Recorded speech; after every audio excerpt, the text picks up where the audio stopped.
Hi, boys and girls. You just listened to the story Cookies Week. And as you know, your target is I can retell the story.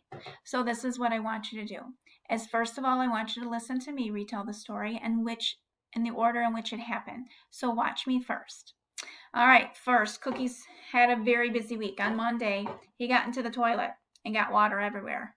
On Tuesday, he dumped over the plant and dirt was everywhere.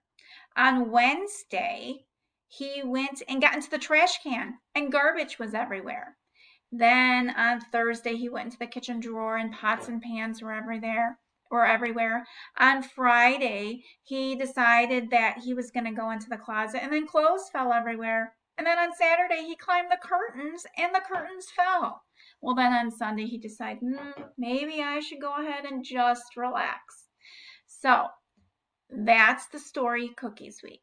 Now I want you to go ahead. I want you to practice retelling that same story. You can either retell it to mom, dad, brother, sister, grandma, whoever's around that's going to listen to you. And if you can't, maybe you can record it and then send it to me. All right, I'm going to go ahead and hit pause. All right, great job retelling. Now what I want you to do is I want you to go on Raz-Kids and I want you to see if you can read one of your stories on there. And I want you to see if you can retell a story. All right, so boys and girls, happy reading, and I miss you guys terribly. Talk to you later. Bye.